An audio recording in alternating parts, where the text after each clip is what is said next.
This week, Night Crows received a simple update with no major new features, so much so that it didn't even need a maintenance period and the game was updated while players played. As usual, we have a new check-in event and 4 mission completion events that are worth exploring in more detail. There is also an event which is really good, which is the Epic Scroll Creation event. Come check out all the details and tips about these Night Crows events. New Night Crows events. The first event that always comes with a new Night Crows update is the 7-day Blue Serpent Scale check-in event.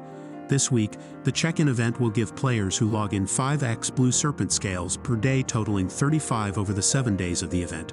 Moving on to the quest completion events, the first event is the Equipment Potential Quest, where you will need to complete 20x Guild Directives, 60x Daily Quests, and 3x Party Dungeon, to then earn Liberation Crystals.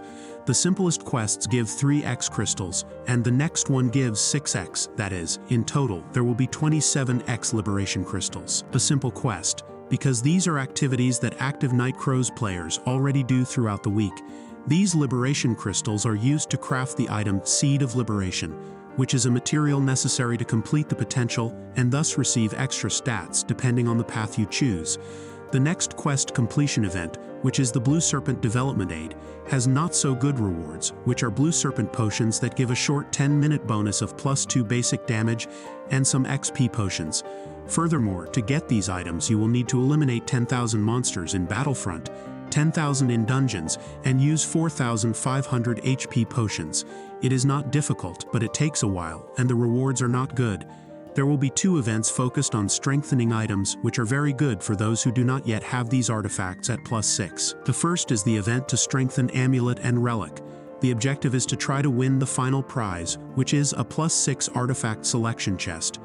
But to do this, you will need to try to strengthen the amulets or relics several times. And the problem with these items is that you would need to be collecting them for a long time, since you can only buy one of each per day using gold.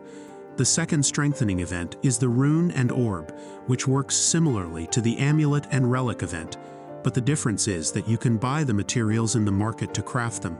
However, it is very likely that if you have not collected these items, they will now be more expensive and will make it difficult for those who are free to play to reach the final reward of the +6 artifact chest.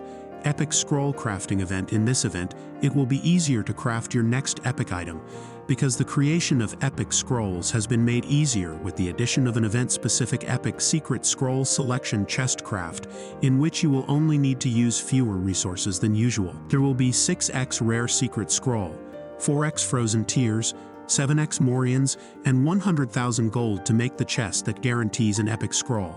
This is a good event for character progression, because epic items help a lot to increase the character's stats because they have 3 enchantments, while rare items only have 2, not to mention that the base stats are higher. Along with this event, there was an auxiliary event for completing missions, which is the Secret Scroll Crafting Aid from the Magnificent House, which will give you rewards as you use the epic secret scroll selection chests, such as a token that you can use to craft other items and even extra secret scroll chests. This is a way to further encourage players to use these chests to get the epic scrolls and thus craft their next epic items. It's a good idea to try to make at least 2 chests to earn the third from the auxiliary event.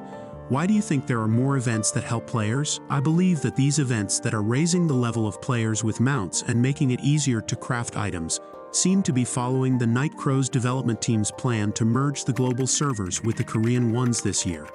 But to do so, they will need to raise the power level of global players. If the content was useful to you, subscribe to the channel and leave a like.